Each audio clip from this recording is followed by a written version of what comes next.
All right. So it's after lunch, so everyone's nice and awake. Have you noticed that the Oracle boat is still going back and forth, back and forth?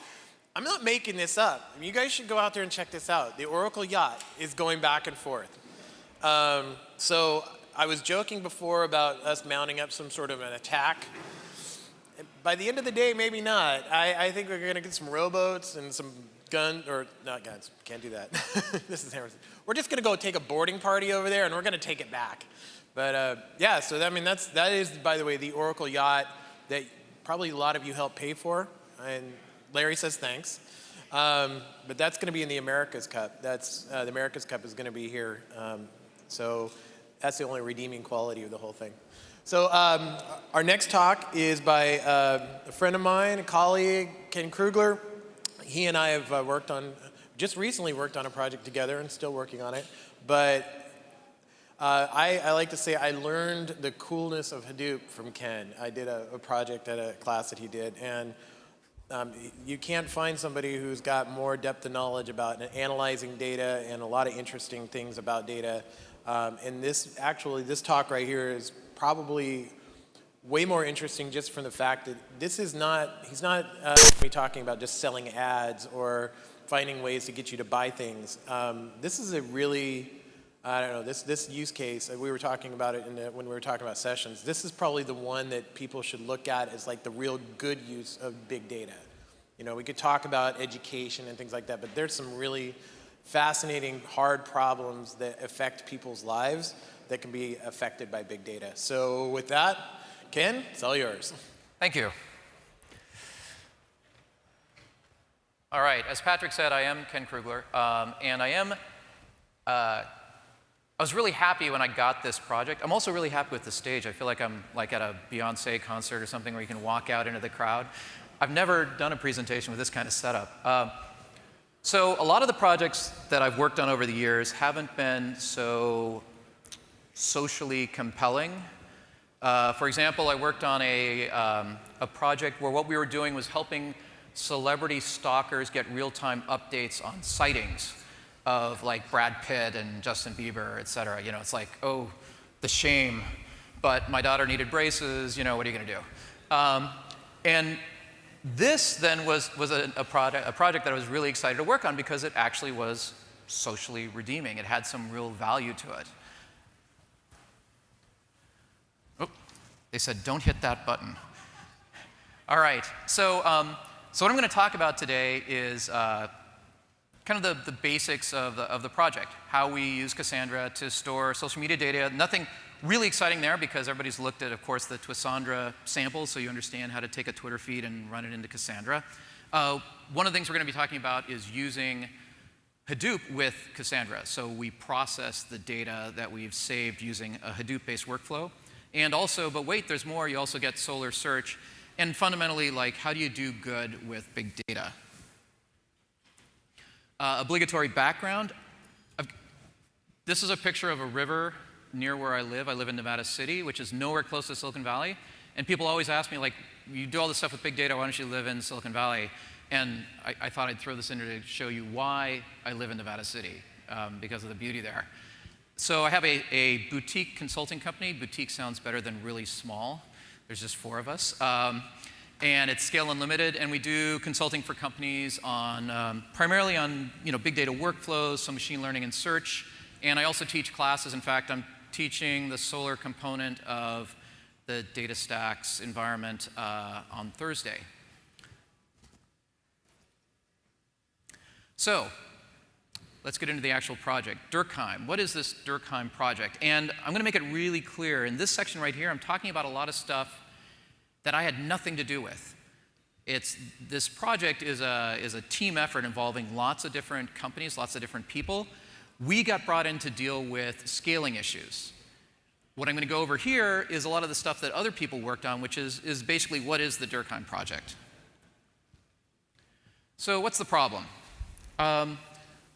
So in doing this project, I learned a couple things that I didn't know, like more soldiers die from suicide than from combat. And in fact, there are more suicides than homicides every year in the US. And the suicide rate is climbing both among military and civilians. And one of the things I didn't understand is that often the way people find out that somebody has an issue, that they're suicidal, is something bad happens. They crash their car. There's some event. And the issue is that by the time that event happens, intervention often isn't successful. Like at that point, the person's already made a decision. And so the key is, can you intervene earlier? Can you intervene before they get to that point? And how do you do that? How do you know? So thus, the Durkheim Project. Émile Durkheim, it's named after this guy. He was a French sociologist, in fact, maybe the first person who coined the term sociology. Late 1800s, he wrote a paper about suicide. And in that paper, he was talking about how you could look at the writings of people to help assess their level of, suicidality. And thus, it's very similar to the goals of this. It's a DARPA-funded project. And the ultimate goal is to give military physicians the data they need to be more successful at intervening, right? At getting involved early enough to make a difference. So the way it does that is it collects things that people say through social media, through tweets, through Facebook posts, et cetera, and uses predictive analytics on that data to try and come up with a risk, green, yellow, red, like, are they fine, not so sure, or serious trouble, and a sort of a confidence level in that assessment. The original project, DARPA-funded, Raytheon was the lead. Ultimately, it involved Patterns and Predictions. Patterns and Predictions is a company. It's really this guy, Chris Poulin, who is the lead researcher. His background was using predictive analytics in financial markets. So taking financial news and using that to try and predict what was going to happen in the future. That same code, machine learning code, is used here. And now it also involves a collaboration with Dartmouth Medical and Facebook. And in fact, I think there was supposed to be this huge announcement. It would have been great. It was supposed to come out, I think, last week. It didn't happen. Stay tuned. You should hear something about it in the next week or so. We finished phase 1, which was really small-scale trial. And now the next phase is how do you roll it out to a bigger audience? How do you get more people involved?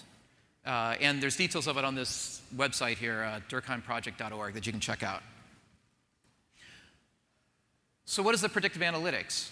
Basically, it's if you take text that people write, and you do some natural language processing on it, and you break it up into terms, into 1 or 2 or 3 N-word phrases, then you can build statistical models that try and predict things from that text. So for example, like the text, there are very few people in the world that know the real me. Okay, that's something my 13-year-old daughter says, because she's in high school, or not in high school yet, but she's sort of pre-high school, getting there. That's probably okay. On the other hand, if I lay down to go to sleep, but all I do is stare at the blackness, we need to talk, right? So as a human reading that, you can kind of get a sense of it. How do you have a program sort of doing the same kind of assessment from the text?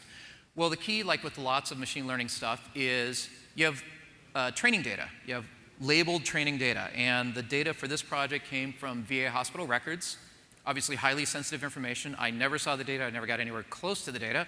I don't want to get close to that data, where they have, here are military personnel, things they wrote, things they said, where they didn't try and commit suicide, and people who did. And there you have your labeled training data set for coming up with this predictive analytics model. And the results of phase 1 were promising. They were much better than random in terms of predicting outcomes from the text. And it uses an ensemble method, which is like really common these days. Like if you read about the team that won the Netflix contest for improving their recommendation engine by 10%, and it was an ensemble method. You have multiple different models or predictors all running at the same time, and you combine the results together to get a more accurate result. And the end result of this thing is what's called a clinician dashboard.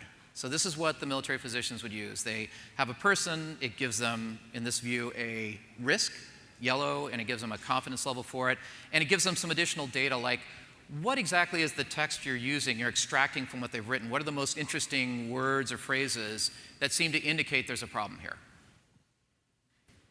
All right, now we're finally getting to something that involves Cassandra. So they had a system in place that worked, built on top of MySQL.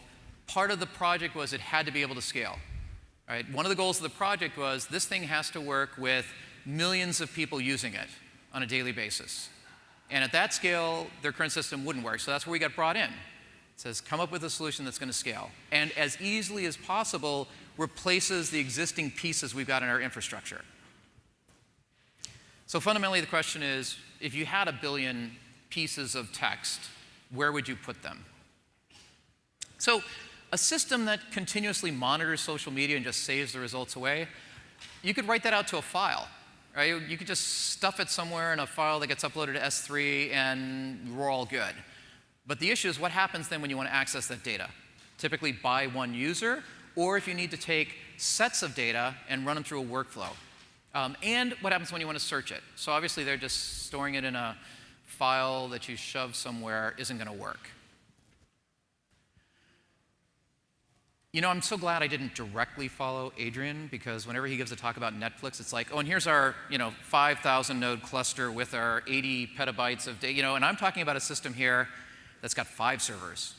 Right? It's got 2 data collector front ends and like a Cassandra cluster of 3. But one of the key points here is that this was an easy system to set up, and it worked just fine for the limited size of data during this test phase, and it will easily scale up.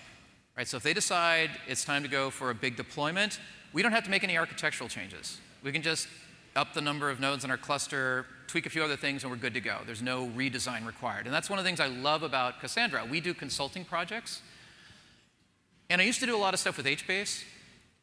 When you do a consulting project in a company, often me wind up being the ops person. We wind up being like the first line of defense for anything that goes wrong. And setting up and configuring Cassandra was way easier than doing that same thing with HBase. So that's why primarily now I've switched all of my work over to using Cassandra. And this is an example of it. It was really easy to set up a 3-node Cassandra cluster that's running in AWS and hook it up, and it just worked. So this data collection, at the top there's that Durkheim app, which is a Facebook app. And what it does is when somebody goes there to sign up to opt in voluntarily to this program, it tells us, okay, we've got a new user, and that's a call to this Durkheim social API that we created, and that updates an entry in a Cassandra users table. And then independently, there's a daemon running that's using this Gigya service. I don't know, has anybody here used Gigya? Anybody know about it? 1 or 2 people? Basically, it gives you a unified view of a whole bunch of social media data streams. So we can use the same API, and we can say, get us Facebook data, get us tweets, get us Google Plus posts, even LinkedIn if we wanted it, though I don't think people are going to be exposing their suicidal thoughts on LinkedIn. But we can go through the Gigya service to make requests, and it will go out and actually grab the data for the user from whatever that social media cloud of data is there, and then it writes it out to an activity table. Again, a Cassandra table. So at a high level, this is kind of the architecture we've got. God, I keep doing that. So in designing the column families for this, we followed Patrick's advice. He always says, you got to think about what queries you're going to have to answer from your data. And that's how you design your schema. And in our case, the queries that we need to handle are always by a user. It's like, from the user table, give me all the data about this one user, like their account ID for Twitter and Facebook, et cetera. Or we want, from the activity table, all of their activity, or maybe a range by date of their activity. So, great. We got 1 row per user. And then the data in the activities table, we want to sort by time so we can get slices of the data. So this user table, it's like a traditional database. Basically, we're replacing what would be MySQL or Oracle here with a user table. So we create a unique ID, a UUID for each user when they join. We got like static columns about what's their first name, last name, Facebook ID, et cetera. Key point, another reason why I like Cassandra is, okay, now we want to start pulling Google Plus data. It's really easy for us to add a Google Plus ID column here and start filling it in with data for people. We're not redesigning our schema, and we're not having to plan ahead for everybody that we might need. And we got the more interesting table, which is this activities table. And similar to anybody who's looked at Cassandra, et cetera, row key is still this UUID that we create per user. But now what we do is we have composite columns. And so what we do is we have essentially 4 columns for each event that happens, where the column name is a timestamp, a source like Facebook or Twitter, and then data or ID or provider ID, et cetera, like static components to it. So we get essentially 4 columns for each event that occurs. So we got a wide row here. But even if somebody posts like 10 times a day, let's say, so that's 40 columns a day, over the course of a year, 12K columns, that's nothing. Right? That's really easy to work with. So the wide row format works well here. And it's helpful when we're thinking about these schemas to think about it two different ways. One is the traditional row column view. So here's an example of row column view. I've got my UUID out there as the row key, and then I have these column names. I'm using very short timestamps, 213, you know. So at time 213 in Facebook, the data was I feel tired, and the Facebook post ID was number 32, et cetera. But you can also think about it as key values, where that row key, that UUID, is essentially a reference to a map, where the keys in the map are the column names and the values are the values. Right? So that's the second view down here of it's a key value map. The important point is, even though if you think about it as a key value map, you have to understand that the keys are ordered. It's like a linked hash map. And that ordering is important because since we're ordering by timestamp, we can say, I just want to see the things from a week ago to a month ago, and it'll give us a slice of that data. So implementation details. So this Durkheim app is going through an Amazon load balancer, and it's talking to two T1 micro servers, and we get them in different regions. So if one region goes away, you know, we still keep running. And on those T1 micro servers, we've got the actual API running. And the API then is talking to a 3-server Cassandra cluster. Right? And we use Osteonics. I was kind of joking, like, they say, oh, Osteonics is the, I don't know, like the son of Hector or something like that. You could just make up a name and no one would argue with you. Or you could be like, oh yeah, it's, you know, Giandropol, who is the, you know, and nobody, who's going to know their Greek mythology and say, oh, that doesn't really exist? Like, just make up your own names. So we have these two parallel API services running and load balance between, and then on one of them we have an active, and on one of them we have a standby for the daemon. That's the thing that's continuously, through Gigya, getting the actual social media data and writing it out to this cluster. And then we can do manual, essentially, backups. We can take a snapshot and we can upload the SS tables to S3 as our manual backup process. Or we could use Priam, which is one of the Netflix open source projects for doing that for us. All right, so predictive analytics at scale. This is the workflow portion of it. So the first, what we just talked about there is how do we actually, you know, set up a system that stores the data coming in? And that was actually really simple. Predictive analytics, it's a little bit trickier. What we have is we've got for a given user all of this activity. Right? We've got all these posts for them. We've got models, these predictive analytic models, that are defined elsewhere. We have nothing to do with the models. And in fact, it's a pretty interesting point. A lot of people think, when they think about scalable machine learning, they're thinking about building the models. But building the models is typically something you don't need to do at scale. Like the amount of actually labeled data that you've got to train these models is usually almost always small enough to fit on one server. And in fact, the systems in place to build these models often assume they're not running in a distributed environment. They're running on one server. So the model generation is not distributed. What happens is the models, once they're built, those are the things that you distribute so you can run them in parallel across all your data. So in our case, we've got these models that we actually read out of a MySQL database. We get the text for a given user. There's some magic feature extraction for extracting terms from the text. We give them to the model, and the model returns back a result. Like for this particular model, rating is 2.0. I mean, the rating is green, and the probability is, you know, 0.75. And here's some of the keywords that we thought were really important for giving that result back. And then we can persist the model, and that's it. Another reason why this approach works well for us, and I'll talk more about this in a bit, is that means we never have to see the training data. And the training data is the really sensitive stuff. Right? The training data here, we're talking about VA hospital medical records of real people with real issues, and that's not the kind of thing that I want anything to do with. So we get these statistical models that have been generated somewhere else, and that's what flows into the system along with the social media activity data. So why do we use Hadoop? You wouldn't, if you just had like a single user and you're applying a single model to it, you don't need Hadoop. If you have like 5 models and you're running it on a single user, you don't need Hadoop. But what happens when a model changes and this model is being used on a bunch of different users? Now you've got to reprocess all of those users with that new model, either a modified model or let's say a model that was added. And this is happening all the time because these models are under constant evolution. So when that happens, now you've got a bulk data processing problem. It's okay to do it batch, but you don't want it to take forever, right? So here's how you can leverage Hadoop to do that, right? We can use Hadoop because latency is okay, right? Hadoop is a batch processing system. If you need continuous processing, then you need to be looking at something else, like maybe Storm. But batch processing is okay because there's no strict, like, in 30 seconds, you've got to get results from this new model. Like, if it's 10 minutes, if it's 20 minutes, it's fine. So we can use Hadoop because it makes it easy to scale, and it makes it easy to have reliable results.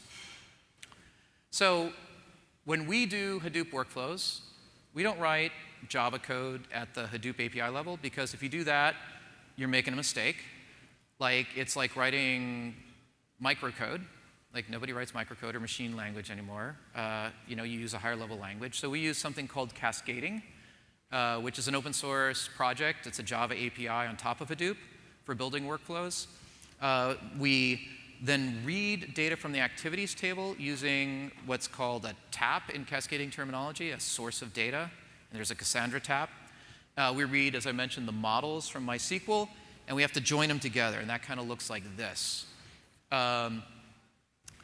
So on the left side up there, you can see I've got the user profile data, because I've got information about the person, their age, their rank, sort of the static data about the user is in that user table. And then I've got the activity table that has that stream of social media text for them. And this joining of those two data sets is a really, really common thing if you're doing machine learning. Because typically what you've got is some data that's fairly static, that's per user. Like, anytime you go to a shopping site and they know something about you, what they're doing is they're taking the static data they know about you with the clickstream data, which is typically a larger data set, and they're joining those data sets together because machine learning typically wants to get these really, really wide records. When you're doing machine learning stuff, you typically want to get a record that's got everything in it. Like, it's got all the details about you that are static-y, and then all the data that's kind of this continuous, like, scaling stream of data, and you give it to it all at once. So there's a join that has to happen. Then we run these classifier models against that data. We get the result back, that thing of, here's the prediction, green 20%, and we write that out, right? So the workflow itself is pretty straightforward. There's a couple interesting issues here. When you're doing bulk processing in Hadoop, there's a challenge because Cassandra is not designed for row scans, right? That's fundamentally, like, anytime you say, I'd like to do a row scan, like on the mailing list, they don't do that, right? Because unless you bail on the random partitioner, how do you get the list of IDs that you want to scan over in each node? And it's really easy to create hotspots on your node, and like all kinds of things don't work very well. We do a row scan because the amount of data we've got right now is small enough that it's not a problem. And when the data grows bigger, then we're going to look at using the SS table input format for Hadoop that Netflix open sourced, which lets us do essentially a bulk read of that data without having to go through the API to get individual rows back. So this workflow, besides this issue of row scans, has a couple other issues around it. Like, one is right now it's a manual operation, where ultimately you'd want it to be triggered. Oh, there's a new model. Boom, I got a scheduler that runs the workflow. We run the workflow in a separate cluster. Right, so we've got this one cluster here which has all of the data in it, the activity data. The workflow runs in a separate cluster, and it pulls the data over. If we were using the DataStax Enterprise Edition, those could be combined. And finally, when you do this kind of thing in Amazon, you've got issues where you want things locked down as much as possible, but not too much. And so Cassandra and Hadoop have all these different ideas about what ports need to be open. And so you wind up spending a lot of time in Amazon security groups, making sure that you've got exactly the right set, but only those set of ports open between these two clusters. All right. So now we're on to Solar Search. And I call this poking at the data. So here's the issue. When you get these model results back, you'll see something like the key phrase is feel angry, and it has some weight associated with it. But is it really like I feel angry? Or maybe the text was, you know, I don't get angry when people misinterpret what I write in my Twitter posts. Right? How do you know what the actual source was? You want to go back and you want to find all the places where for this user, they use this text to understand. And I call this poking at the data because Hadoop is great at taking petabytes and turning it into pie charts. Right? You can take Hadoop and you can throw all this data in the big funnel and out pops a pie chart. Okay, great, now you got a pie chart. Like, is it correct? What is it really telling you? And it used to be in the old days, you know, if somebody threw some slide up, you know, with some numbers on it and you disagreed, you'd say, well, that's wrong. And maybe you'd go and you'd find the spreadsheets, you know, whatever. And you can't do that anymore because it'd be Satan's spreadsheet. It would have like 1 billion rows in it. So you can't argue over the data using traditional methods. So what do? How do you actually figure out that the results you got make sense? And this is where search, if it's scalable, works really well. So for this project, especially with models being under active development, it was really important to be able to look at the text, to be able to find the text. But there's a problem here. Because remember, in our Cassandra table, our column family, we had wide rows. Right? The regular support for Solr in Cassandra and DSE says, I've got Solr fields that correspond to my columns in Cassandra. But when you have a wide row like that with essentially what's dynamic, you know, constantly changing column names, you'd have to use Solr dynamic fields, which A, don't really work that well, or actually don't work in DSE, and you're limited to 1,024 per document.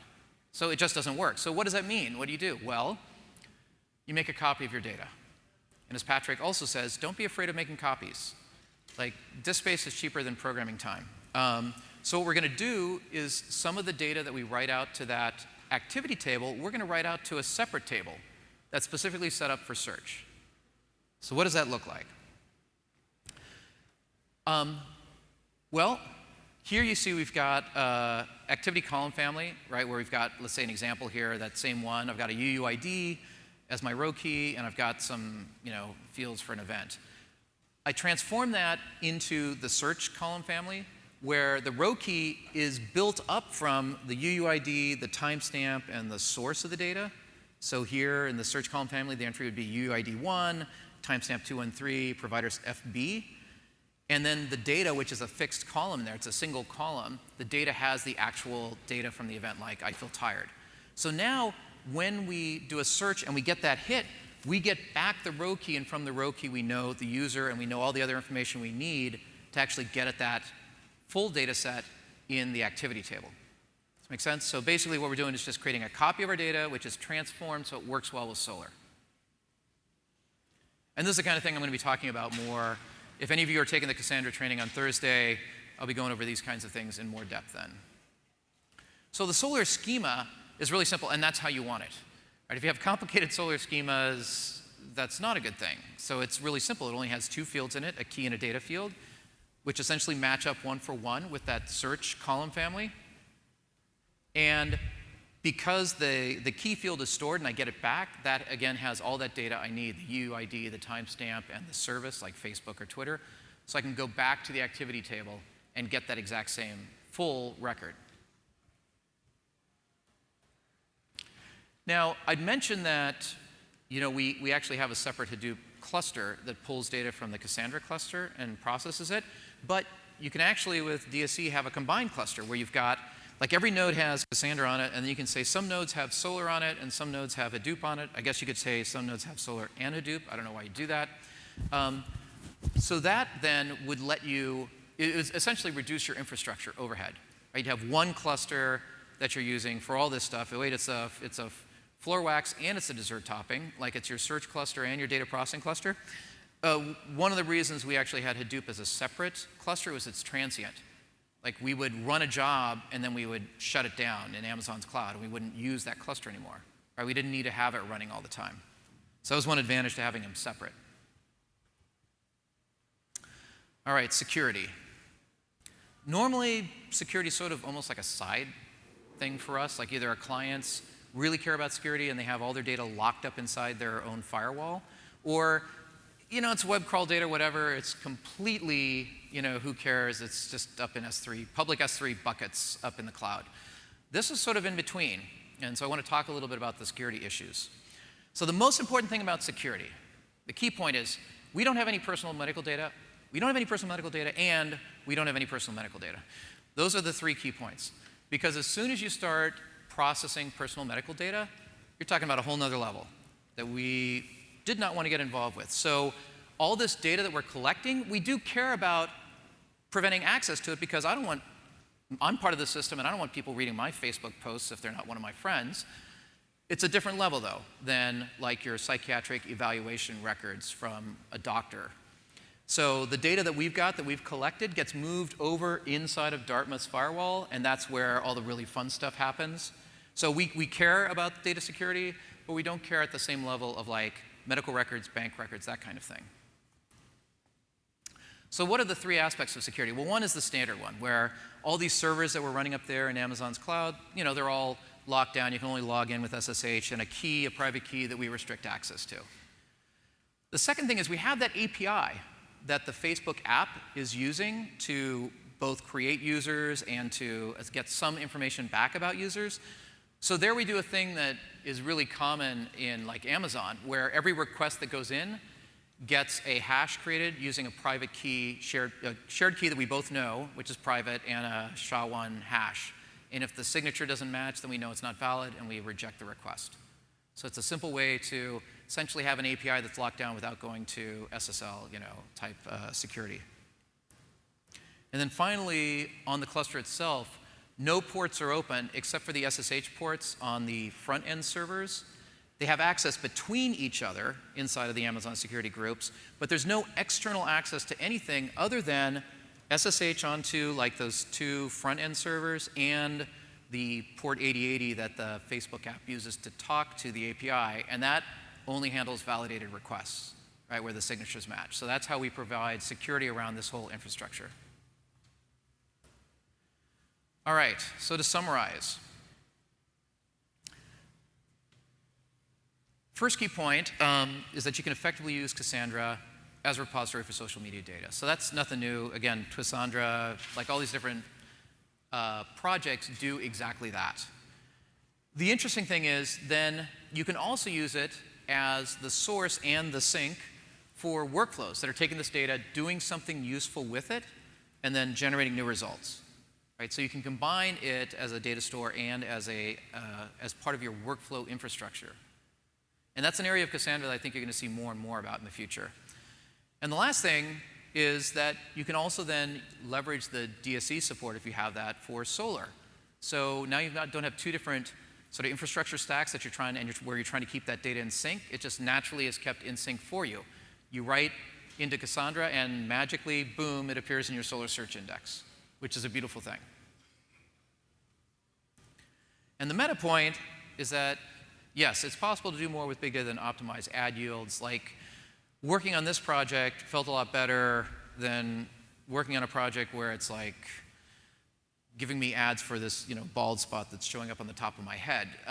And that's a good feeling. And I think there's going to be more and more of these kinds of projects. It's going to raise interesting issues about how much data are you willing to share in order to get some kind of positive benefit, because often you have to have a fair number of people opt in to gather enough information to actually do something with that data. I'm participating in the Durkheim Project. I think there are going to be opportunities like that in the future. I think people are giving their data away now for lots of reasons that are not nearly as useful. And so I encourage everybody, especially if you're a vet, please participate in this project. Please go to the website, check it out, and sign up so that when it gets rolled out, you can participate, because the more people that are part of the project, the more successful it's likely to be. I think that's it. Thank you.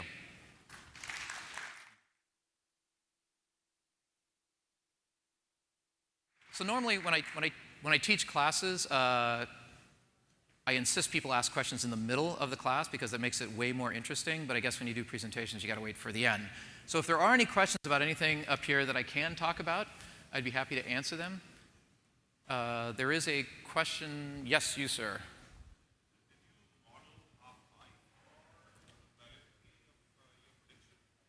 So the question is, do we model the validity of the prediction?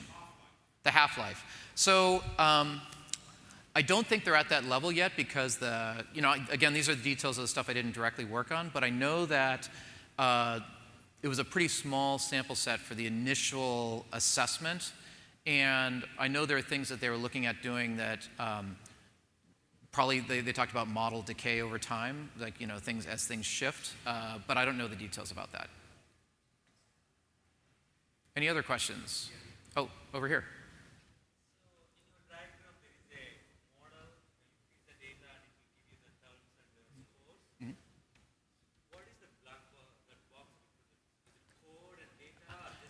So the question is, what's that black box thing I talked about where we were taking like the social media data and from the activity table and also the information about the user and putting it into a black box and then getting a result back. So that black box is a combination of code, and actually it's native code that we had to, C++ code we had to interface to, and one or more models, which are just data. And so assuming we've got this code and these models, that forms that black box that then we feed that text into, and boop, out pops a result. And to us, it's sort of opaque. How did you calculate that? So how was the model created? That's the part where it was done offline to the side inside of, I believe, VA hospital, where they used records, medical records for a bunch of personnel, and essentially wound up being labeled by had they tried to commit suicide or not. That was the data set. And it was the text.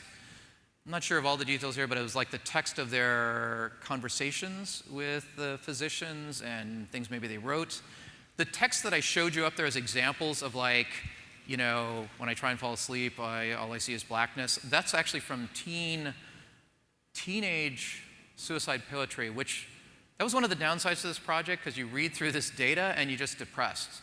Like we have this like test data and it's all dark poetry, that was the one bummer.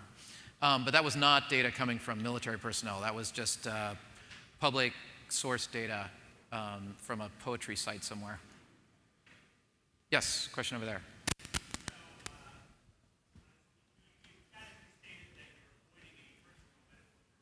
Right.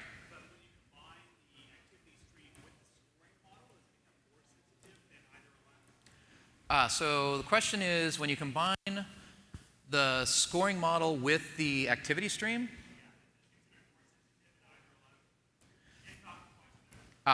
So if we were running this, so again, I think that does, the question is what happens when you take that activity data and you run it through the model and you get a result back? Is that also sensitive data?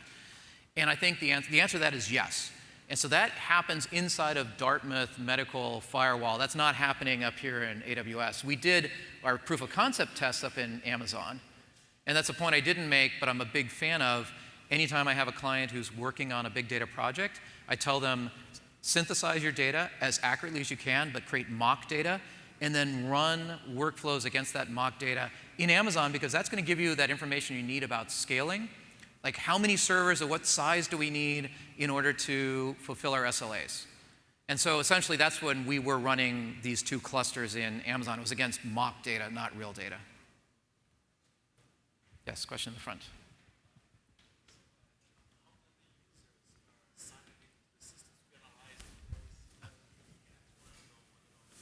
So how many users have signed up for the system? So phase one didn't involve this app and people signing up. Phase one was a very specific set of data from specific military personnel. The second phase, once they go live with it, then it'll be open sign up. So right now it's still closed. So, it's a handful of people for testing. Yes.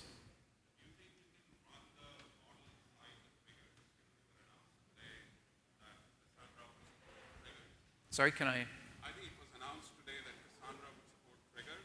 Oh, triggers, okay. Can you run the model inside triggers? So we could probably use triggers as the thing that causes the workflow to run, and that would be totally fine. That should work. I haven't looked at how we would integrate triggers into cascading workflows, which are kind of what we're using. Like, what's the right way to cause that to kick off? a series of jobs. But yes, I'm very hopeful.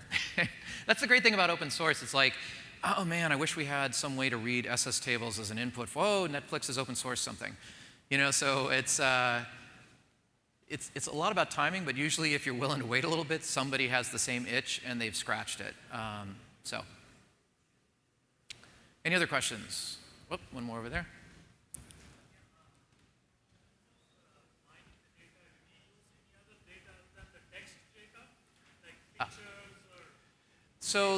Right.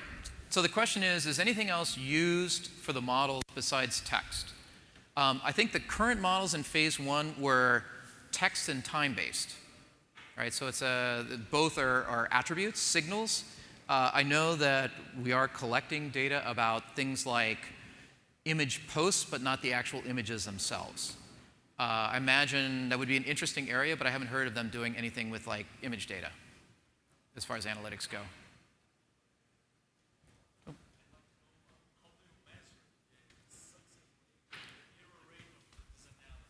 So how do you measure the success or error rate? Well, again, one of the interesting things here is that what it's being compared against is nothing, right? There's no signal right now, essentially, for in advance. So all it has to do is be significantly better than random, and it's a win. Now, what they did is they trained the models, and they did the classic, like, hold out some of the data, run that held up data through the models, and see how accurate it was as far as predicting who would or would not try and commit suicide. And there's actually a paper published, because it's a DARPA-funded project, so they published a paper. If you go to that DurkheimProject.org, I think you can get access to the paper where they talk about more of the details of the predictive analytics. Any other questions? Oh, somebody near the back.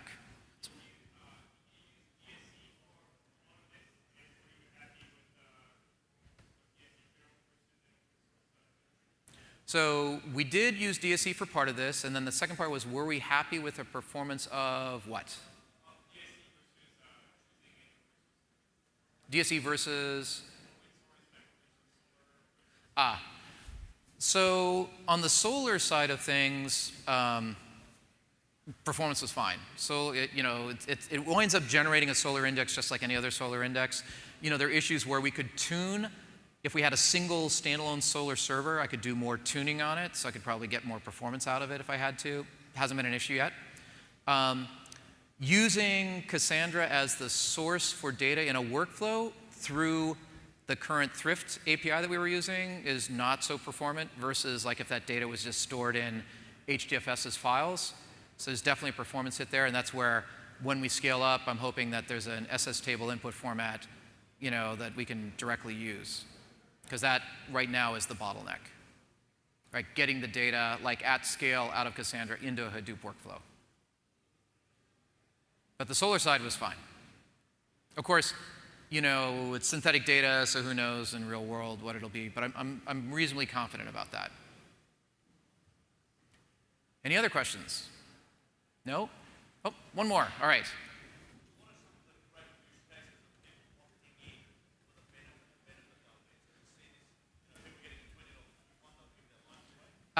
What?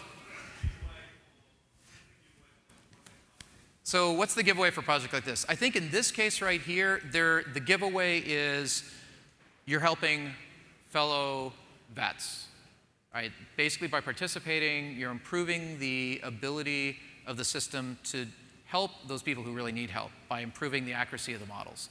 I think that's the angle, though. Again, that's part of the PR for this project. I'm not involved with, and what they giveaway would be. It's an interesting question. I don't know. It'd be I haven't thought about for other use cases of social media data where you're trying to do something good in a general sense, what the give back could or should be. That's a great question. I'll have to think about that. I don't know. I think it's early. So we'll find out what works, what's needed. All right. I think we're pretty much up on time. So thank you, everybody, and I'm going to be around if you have any questions.